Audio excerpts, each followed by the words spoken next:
Selamat siang teman-teman. Ketemu lagi kita walaupun online ya. Gimana kabarnya, sehat-sehat semua kan? Oke, sekarang kita akan mulai pembahasan mengenai manajemen ya.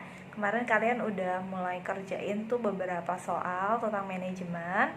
It's okay, walaupun Miss belum sempat jelasin, tapi kalian udah bisa kan ya? Nilainya pada bagus-bagus kok. Nah, sekarang coba Miss akan coba jelasin ya dikit-dikit tentang manajemen. Jadi gini guys, manajemen itu sesuatu yang nggak jauh dari kehidupan kita sehari-hari. Bahkan dalam diri kalian sendiri juga sebenarnya tiap hari kalian menemukan itu.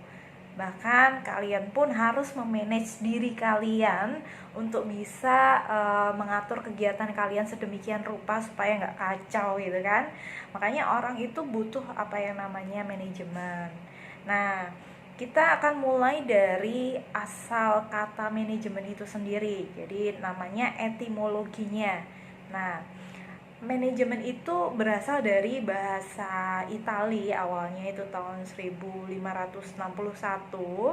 Itu katanya adalah maneggiare. Jadi ceritanya zaman itu orang menggunakan kuda sebagai alat transportasi utama. Dan untuk mengendarai kuda itu butuh namanya skill. Ya, nggak sembarangan orang bisa naik kuda. Mereka harus belajar. Harus ada manajemennya. Nah, makanya mereka menerjemahkan kata maneggiare tadi dengan artinya adalah mengendalikan. Ya, artinya mengendalikan kuda pada masa itu. Kemudian kata itu diadopsi oleh orang Inggris ya, dalam bahasa Inggris diartikan manajemen yang seperti kita temukan saat ini ya, manajemen yang kita masih pakai. Nah, kemudian bahkan orang Perancis pun juga ikut mengadopsinya, yaitu kata manage ya. Ini artinya adalah kepemilikan kuda ya. Jadi itu adalah asal kata manajemen ya. Jadi artinya manajemen itu sendiri adalah sebuah seni untuk melaksanakan dan mengatur. Ada banyak tokoh yang mengemukakan arti manajemen ini sendiri ya. Jadi bahkan ada 50-an lebih gitu. Tapi kita nggak akan pelajari semuanya. Cukup beberapa tokoh yang sering muncul di dalam ilmu manajemen ini sendiri. Nah, manajemen itu sendiri sekarang udah jadi ilmu yang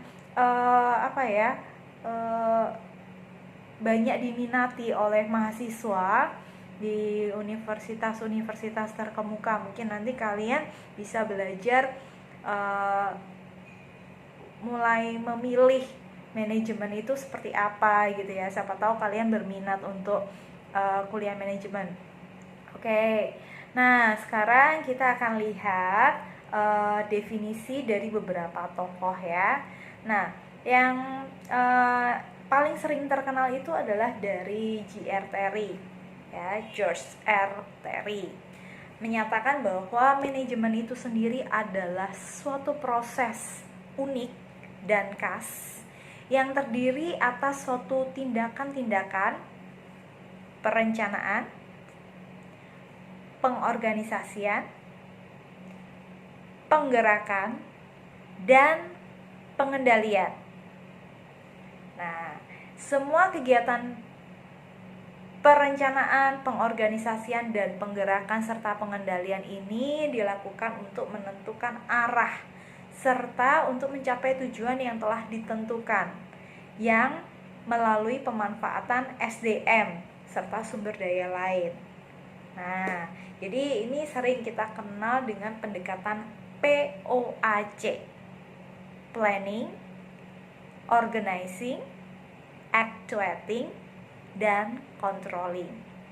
Nah, itu guys, itu adalah definisi manajemen menurut J.R. Terry.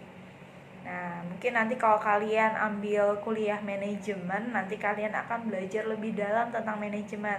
Tapi sekarang kita cukup dengan yang umum-umum aja ya. Nah, kemudian dari Oi Liang Li, ya, Oi Liang Li. Ini adalah tokoh juga yang mengemukakan tentang manajemen itu adalah sebuah ilmu dan seni. Nah, ilmu dan seni perencanaan, pengorganisasian, pengarahan, penyusunan serta pengawasan terhadap SDM guna untuk mencapai tujuan tertentu yang telah ditentukan. Oke. Kemudian dari satu orang lagi, namanya adalah Frederick Winslow Taylor. Nah, ini yang kita sering kenal dengan Bapak Manajemen. Nah, menurut Taylor, ini manajemen ini adalah suatu percobaan, ya, seperti trial and error. Untuk percobaan, tapi yang nggak main-main ya, sebuah percobaan yang benar-benar, yang sungguh-sungguh untuk menghadapi persoalan yang muncul dalam setiap kepemimpinan yang ada dalam sebuah perusahaan, ya. Kemudian si Taylor ini melakukan sebuah studi analisis dan membuat pemecahan masalah yang terjadi di sebuah perusahaan.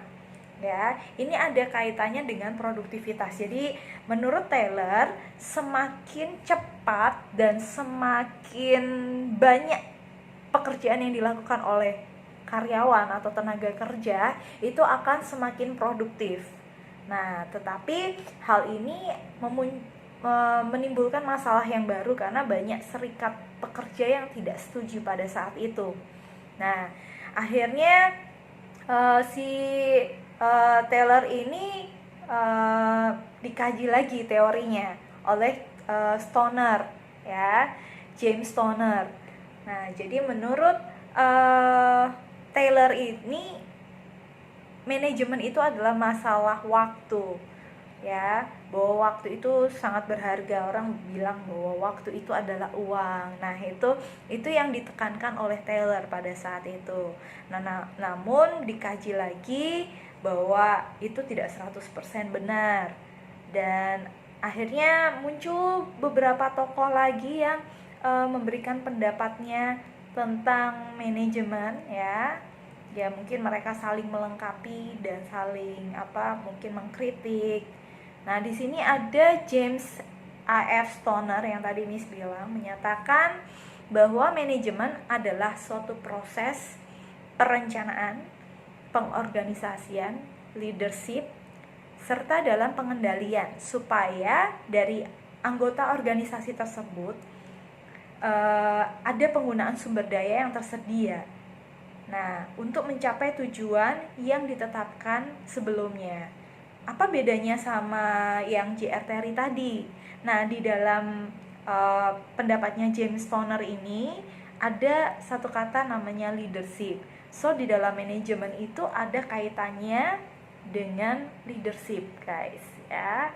Leadership ini adalah kepemimpinan, kemampuan seseorang untuk memimpin, menggerakkan orang-orang lain.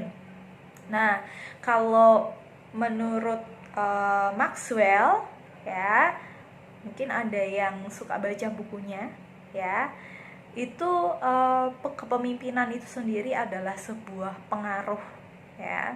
Orang mungkin nggak harus memaksa orang lain untuk melakukan sesuatu, tapi pengaruhnya itulah yang akan menuntun orang itu untuk melakukan sesuatu sesuai yang diharapkan. Oke. Nah, sekarang kita lanjutkan dengan pendapatnya si Henry Fayol. Nah, Henry Fayol ini juga tidak kalah penting. Henry Fayol menyebutkan bahwa manajemen ialah suatu ilmu yang mengandung suatu gagasan atau ide 5 fungsi utama, yakni apa? Merancang, memerintah, mengorganisasi, mengendalikan, dan mengkoordinasi. Ya, mengkoordinasi. Oke, guys. Jadi beberapa tokoh yang tadi nih sudah sampaikan itu adalah yang sering muncul di dalam baik dalam soal-soal maupun pembahasan ilmiah tentang manajemen, walaupun masih banyak tokoh-tokoh lainnya. Orang Indonesia pun ada loh yang mengemukakan tentang manajemen ini sendiri. Oke, sekarang kita lihat. Nah, ini contohnya orang Indonesia yang mengemukakan teorinya tentang manajemen itu adalah Renvil Siagian. Nah, menurut dia adalah manajemen itu adalah salah satu bidang usaha yang bergerak di bidang jasa pelayanan yang dikelola oleh sebuah tenaga ahli yang terlatih dan berpengalaman. Oke, jadi ada orang Indonesianya ya. Ada orang dari Silalahi juga menyatakan bahwa manajemen adalah ilmu perilaku yang terdiri dari aspek sosial eksak, bukan tanggung jawab keselamatan serta kesehatan kerja baik dari sisi perencanaannya. Ini menurut Dr. Bennett NB Silalahi MA. Oke, itu udah cukup. Nanti untuk kalau kalian mau belajar lebih banyak lagi, silahkan kalian bisa googling, bisa browsing ya. Banyak sekali tokoh yang mengemukakan tentang manajemen ini. Nah, sekarang kita belajar tentang fungsi manajemen. Fungsi manajemen ini kita ambil dari J.R. Terry ya. Itu fungsi manajemen mengenai planning. Nah, ini planning ini ada di tugas pertama kalian pada saat PJJ. Itu tentang membuat sebuah planning acara Hari Kartini kalau kalian masih ingat ya. Nah, Miss sudah baca beberapa kalian dan planning kalian, dan itu Miss sudah kasih nilai. Nah, pada menarik sih, planningnya keren-keren. Cuman memang ada yang planningnya ya ala kadarnya aja. Miss kasih penghargaan khusus untuk kalian yang bener-bener planningnya itu rinci. Jadi ada waktu di situ, ada anggaran, ada rundownnya. Nah, di situ perencanaan itu semakin bagus kalau dibuat semakin rinci, semakin detail. Nah, jadi kita perlu nih guys belajar buat perencanaan. Baik itu perencanaan untuk kegiatan sekolah maupun juga untuk kegiatan-kegiatan pribadi kita yang lain. Nah, oke. Jadi perencanaan ini yang pertama yang harus kita tahu itu adalah kita harus tahu tujuan kita itu buat apa. So, jangan lupa untuk membuat tujuan ya. Oke. Nah, kemudian yang kedua ini adalah fungsi organizing atau pengorganisasian. Fungsi pengorganisasian ini adalah kegiatan pengaturan pada sumber daya manusia yang ada dan mungkin sumber daya fisik yang lain juga, ya termasuk dana, termasuk mungkin bahan-bahan yang kita miliki untuk menjalankan rencana yang sudah kita buat ya. Jadi ini adalah satu step ke depan setelah membuat perencanaan. Kita harus tentuin siapa nih yang terlibat di dalamnya, tugas-tugasnya apa gitu ya. Makanya kalau kita lihat dalam perusahaan itu suka ada kita temukan namanya struktur organisasi. Pernah lihat? Nah, mungkin nanti kalian bisa lihat contohnya. Struktur organisasi itu macam-macam bentuknya ya guys ya, sesuai dengan kegunaannya, sesuai dengan fungsi orang-orang yang ada di dalamnya. Makanya di situ ada garis fungsi ya. Oke. Kemudian yang ketiga adalah fungsi pengarahan atau directing atau actuating atau leading. Oke. Fungsi pengarahan itu adalah suatu fungsi kepemimpinan manajer untuk meningkatkan efektivitas dan efisiensi kerja secara maksimal, serta menciptakan lingkungan kerja yang sehat, dinamis, dan yang kooperatif tentunya. Oke, jadi ini tadi yang kita bahas tentang leadership ya. Jadi leadership ini dibutuhkan sekali di bagian fungsi manajemen, actuating atau directing. Nah, kadang-kadang itu ya kita nggak bisa dengan mudah menyuruh orang atau mengajak orang melakukan sesuatu sesuai apa yang kita harapkan. Kita butuh namanya leadership di sini. Kita butuh namanya strategi. Nah, kita butuh bagaimana memotivasi orang lain. Ayo dong, kita bikin acara ini nih. Yuk, kita bareng-bareng kita susun budgetnya. Kita bikin acaranya kayak gini. Nah, kalau bikin planning aja mungkin itu sendiri bisa, ya. Tapi kalau bisa bareng-bareng sama yang lain itu lebih bagus, semakin banyak masukan. Nah, tapi kalau untuk masalah leadership ini, kita harus bisa memotivasi orang lain. Ketika kegiatan berjalan tidak seperti yang kita inginkan, bagaimana kita tetap bisa memotivasi orang-orang yang bersama dengan kita? Ayo guys, jangan menyerah. Ayo guys, kita tetap harus selesaikan, kita harus sampai ke tujuan kita. Nah, di sini tujuan harus ditekankan berkali-kali, berulang-ulang supaya orang termotivasi. Oke, kita lakukan ini gak buat diri kita sendiri nih. Kita akan membantu orang lain. Kita akan membuat sebuah perubahan. So, itu yang membuat orang jadi semangat.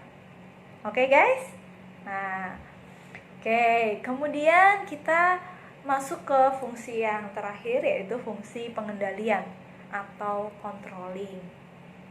Nah, controlling di sini bukan berarti kita memaksa mengendalikan orang-orang, tidak seperti itu. Tapi pengendalian di sini adalah suatu aktivitas menilai kinerja yang sudah dilakukan berdasarkan standar yang telah kita buat untuk kemudian dibuat perubahan atau perbaikan jika diperlukan. Makanya setelah selesai kegiatan pun diperlukan namanya evaluasi. Atau di situ kita melihat sudah tercapai belum ya tujuannya, atau perlu ada perbaikan di beberapa bagian tertentu, atau mungkin ada kita bisa tambahkan atau kita hilangkan di bagian tersebut. So, controlling ini perlu sekali. Bahkan di dalam sebuah perusahaan, dalam proses produksi itu butuh namanya pengawasan produksi. Apakah produk yang dibuat itu benar-benar sudah sesuai standar? Ataukah produk yang dibuat itu benar-benar bermanfaat? Apakah produk yang kita buat itu disukai oleh konsumen? Nah, itu butuh namanya evaluasi, ya. Oke, makanya kalau kita naik ojek online gitu kan, kita suka kasih bintang. Nah, bintang itu sendiri sebenarnya buat evaluasi, ya nggak? Kalau bintang 5 berarti bagus. Kalau bintangnya 3, berarti perlu peningkatan lebih lagi. Nah, itu evaluasi itu dibutuhkan, ya. Kita juga harusnya kita juga melakukan evaluasi sendiri terhadap diri sendiri. Apakah aku sudah benar-benar belajar dengan baik nih? Makanya kalian mengikuti namanya ujian. Itu evaluasi sebenarnya terhadap hasil belajar yang sudah kalian lakukan selama satu periode gitu. Oke guys, are you with me? Oke, menyenangkan ya sebenarnya kalau kita belajar tentang manajemen ini sendiri, karena kita sebenarnya di sini bukan hanya sebuah teori tapi sebuah skill, ya, skill dimana kita bisa nggak membuat atau mengatur sesuatu untuk mencapai tujuan. Oke. Nah, di dalam manajemen ini sendiri juga ada unsur-unsur yang kita nggak boleh lupain guys. Di sini ada 6 unsur yaitu depannya M semua, 6M. Yang pertama adalah man, kemudian money, materials, machines, methods, dan markets. Nah, 6M ini tidak bisa lepas di dalam sebuah kegiatan usaha. Oke, mari kita lihat yang pertama. Yang pertama adalah man atau SDM, sumber daya manusia.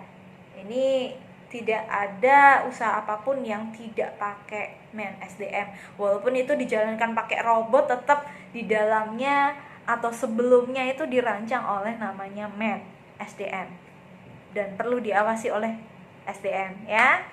Dalam manajemen, faktor manusia adalah yang paling menentukan. Manusia yang membuat tujuan dan manusia pula yang melakukan proses untuk mencapai tujuan tersebut. Tanpa ada manusia, ingat, tidak ada proses yang bisa bekerja. Sebab pada dasarnya manusia adalah makhluk kerja. Oke guys, itu dengan SDM. Berikutnya tentang uang. Oke, siapa sih yang gak suka uang?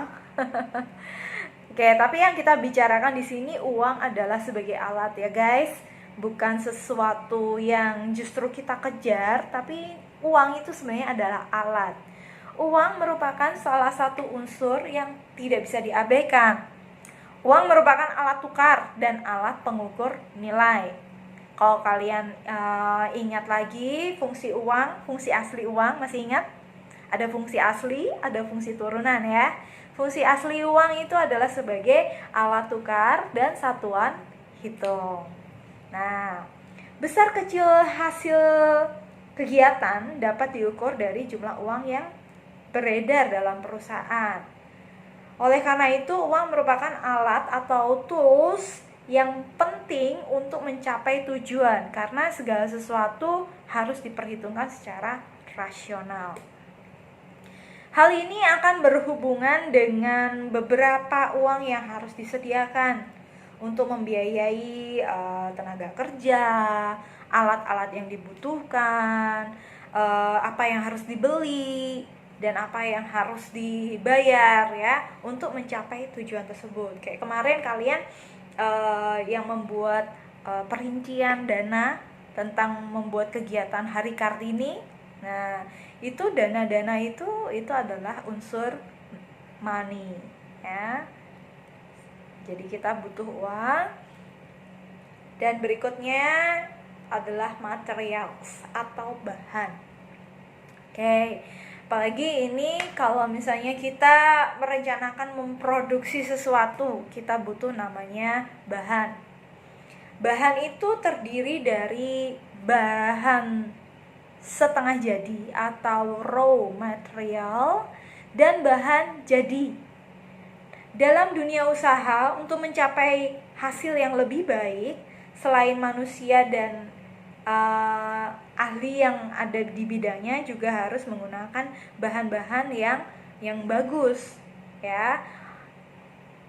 Kadang orang contohnya nih koki, dia pinter masak ya. Dia mau buat sebuah roti, cake gitu ya. Tapi bahan yang digunakan adalah tepung yang udah gak bagus. So, apa yang terjadi guys? Bisa ditebak kan? Pasti hasilnya ya gitulah, kurang bagus ya. Harusnya tidak sesuai dengan kokinya, padahal kokinya udah ahli loh. Nah, jadi di sini bahan itu sangat dibutuhkan, penting sekali ya. Nah, bahan tidak bisa dipisahkan dari unsur yang lain juga ya. Oke, kemudian tentang unsur yang berikutnya adalah unsur machine atau mesin atau alat yang digunakan. Nah, dalam kegiatan perusahaan, mesin itu sangat diperlukan. Penggunaan mesin akan membawa kemudahan atau menghasilkan keuntungan yang lebih besar serta menciptakan efisiensi kerja. Nah, kadang kalau kita produksi secara manual itu bisa makan waktu lama, tapi dengan adanya mesin, nah itu bisa bikin cepat. Nah, kalian akan temukan contohnya ya guys ya, banyak sekali contohnya. Dengan penggunaan mesin itu akan membuat kegiatan produksi lebih cepat ya. Mesin jahit contohnya, misalnya dengan mesin jahit yang elektronik itu lebih cepat daripada yang digenjot kayak gitu ya, kalian pernah lihat ya. Oke. Kemudian methods atau metode atau cara, strategi dalam pelaksanaan kerja itu diperluin namanya metode kerja. Suatu tata cara kerja yang baik akan memperlancar jalannya pekerjaan. Sebuah metode dapat dinyatakan sebagai penetapan cara pelaksanaan kerja suatu tugas dengan memberikan berbagai pertimbangan-pertimbangan kepada sasaran, fasilitas-fasilitas yang tersedia, dan penggunaan waktu, uang, dan kegiatan usaha. Jadi semua pembisnis pasti mereka punya namanya methods, mereka punya namanya cara, strategi yang mereka harus lakukan. Kadang kalau mereka nggak punya namanya metode ini, akan banyak sumber daya lain yang kebuang, sayang gitu ya. Oke, kemudian perlu diingat, meskipun metode baik, sedangkan orang yang melaksanakannya tidak mengerti atau tidak mempunyai pengalaman, maka hasilnya juga nggak akan memuaskan. Dengan demikian, peranan utama dalam manajemen tetap manusianya sendiri. Oke, balik ke unsur yang pertama ya. Oke, berikutnya adalah market atau pasar. Nah, memasarkan produk sudah barang tentu sangat penting, sebab bila barang yang diproduksi nggak tahu mau dijual ke siapa, ya otomatis itu akan mubazir gitu kan. Contohnya kita buat barang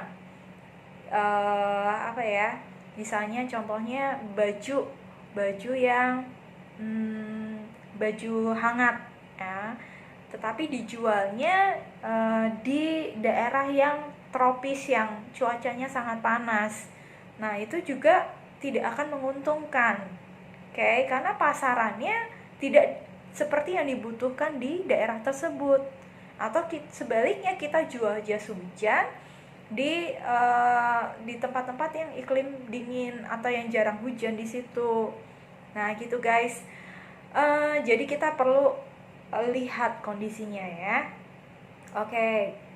Jadi penguasaan pasar dalam arti menyebarkan hasil produksi ini merupakan suatu faktor yang menentukan bagi perusahaan. Ya, berhasil tidaknya itu perusahaan penjualan kan tergantung dari strategi marketingnya.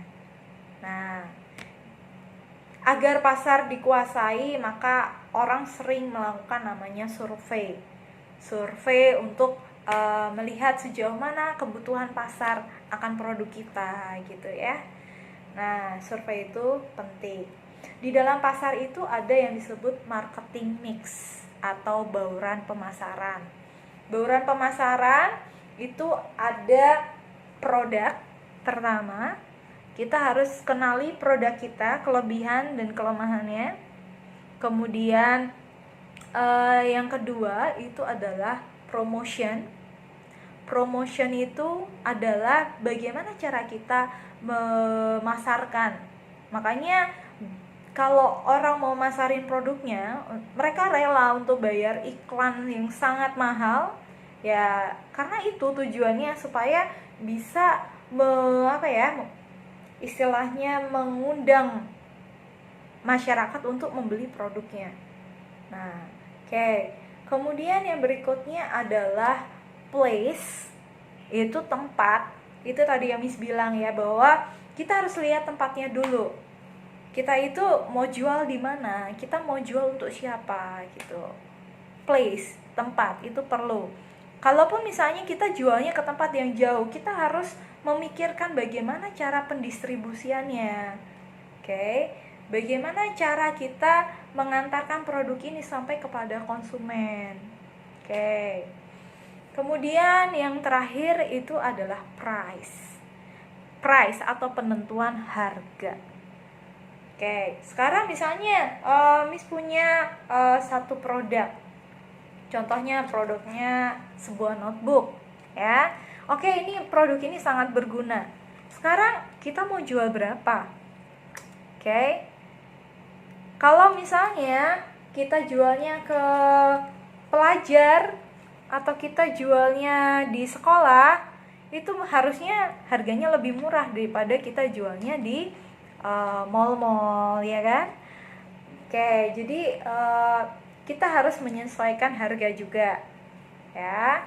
Dan juga semakin besar biaya produksi yang kita keluarkan untuk memproduksi benda itu, maka semakin tinggi harganya. Oke, sampai sini jelas guys? Oke, kita udah belajar definisinya manajemen, fungsi manajemen, unsur manajemen, dan kita udah belajar juga tentang marketing mix. Oke, sampai sini Miss harap kalian bisa tetap ikutin ya, dan tetap semangat guys. Oke, silahkan dicatat tuh hal-hal yang penting. Oke, nah di sini sekarang kita akan lanjutkan tentang orang-orang yang terlibat di dalam proses manajemen ini. Nah, manajemen sendiri itu ada levelnya guys. Kalau kita mau lihat di piramid, itu ada top management, itu yang paling atas. Kemudian ada yang middle management, itu yang di tengah. Dan kemudian ada lower management atau low management, atau kalau istilahnya adalah manajemen lini, ya. Nah, itu yang paling bawah. Biasanya yang paling bawah itu bukan tidak penting. Justru di paling bawah itu mereka membuat mereka sebagai ujung tombak. Oke, guys, kita akan bahas satu persatu. Top management. Top management ini adalah manajemen puncak atau leader yang paling atas. Manajer puncak ini bertanggung jawab atas pengaruh yang ditimbulkan dari keputusan-keputusan manajemen keseluruhan dari organisasi. Misalnya contohnya direktur, wakil direktur, direktur utama, ya. Kalau di Indonesia ya Pak Jokowi, presiden. Nah, mereka adalah manajer yang menentukan kebijakan yang paling penting, yang akan berpengaruh secara luas. Contohnya dalam kasus menangani pandemi COVID-19 ini ya, itu bagaimana Pak Jokowi membuat kebijakan-kebijakan, memberikan anggaran-anggaran untuk menolong korban, untuk membantu perekonomian supaya tetap naik. Itu sebenarnya adalah sebuah langkah-langkah yang diambil oleh manajemen puncak. Kenapa? Karena yang diambil langkah yang diambil itu nggak sembarangan guys, itu bahkan dampaknya bisa sangat besar. Makanya manajemen puncak ini punya risiko yang lebih tinggi ya di dalam mengambil sebuah keputusan. So nggak sembarangan orang ada di posisi ini. Nah, demikian juga dengan keahliannya. Keahlian yang dimiliki oleh para manajer ini adalah keahlian konseptual. Artinya keahlian untuk membuat dan merumuskan konsep untuk dilaksanakan oleh manajer yang ada di bawahnya. Oke. Nah, berikutnya yang di bawahnya ini adalah manajemen menengah atau middle management. Manajemen menengah itu harus memiliki keahlian interpersonal atau manusiawi. Artinya adalah keahlian untuk berkomunikasi. Karena apa? Karena dia berhadapan dengan leader yang di atasnya, tetapi juga berhadapan dengan orang-orang yang di bawahnya. Nah, dia harus pinter nih untuk berkomunikasi, bekerja sama, dan juga memotivasi orang lain. Manajer di tingkat ini itu bertanggung jawab melaksanakan rencana dan memastikan tercapainya suatu tujuan, ya. Nah, contohnya di sini adalah manajer wilayah, kepala divisi, direktur produk, ya. Kan kalau di perusahaan tuh ada bagian keuangan, ada bagian pemasaran, ada bagian produksi. Nah, itu orang-orang yang ada di situ, ya, manajer-manajer itu adalah ininya manajer menengah, ya. Nah, jadi kalau di Indonesia sendiri itu kalau kita lihat tuh ada gubernur, itu termasuk menengah. Kemudian ada wali kota, ada lurah, camat. Nah, itu termasuk menengah, ya. Karena selain dia punya bawahan, dia juga harus bertanggung jawab dengan orang yang ada di atasnya. Oke, kemudian yang terakhir adalah manajemen bawah atau manajer tingkat bawah, manajer lini atau low management, ya. Manajer di tingkat ini bertanggung jawab menyelesaikan rencana-rencana yang telah ditetapkan oleh para manajer yang lebih tinggi. Nah, seperti tadi Miss bilang bahwa manajer di tingkat ini adalah ujung tombak, ya, yang langsung berhadapan dengan konsumen mungkin, langsung berhadapan dengan produksinya mungkin, atau langsung berhadapan dengan masalah-masalah yang lagi ditangani di situ mungkin, ya. Nah, manajer bertanggung jawab kepada manajer yang di atasnya. Jadi mungkin mereka harus memberikan laporan, ya. Pada tingkatan ini mereka punya keahlian, yaitu keahlian teknis. Ingat ya, tadi kalau yang manajemen puncak itu adalah keahlian konseptual. Kemudian manajemen menengah itu adalah keahlian komunikasi, kerjasama, dan juga memotivasi orang lain. Dan kemudian manajemen bawah itu adalah keahlian teknis, ya. Artinya keahlian yang memang dibutuhkan di posisinya, di bidangnya, ya. Keahlian ini mencakup prosedur, teknik, pengetahuan, dan keahlian dalam bidang khusus. Contohnya misalnya supervisor, pengawas produksi atau mandor, ya. Nah, itu adalah tingkatan-tingkatan manajemen yang kita ketahui dan kita bisa lihat contohnya dimanapun. Oke, guys, ini yang Miss akan sampaikan. Jadi jika kalian ada pertanyaan, boleh disampaikan di kolom komen di bawah, ya, di psikologi. Atau kalau misalnya kalian ingin menambahkan sesuatu juga boleh, karena kita sama-sama belajar. Miss pun juga masih belajar, ya. Oke, tugasnya itu aja. Nanti untuk ringkasan dari video ini silakan kalian kirim ke email Miss di ekonomikelas10@gmail.com. Jadi nanti Miss akan lampirkan, ya. Oke, jadi Miss tunggu.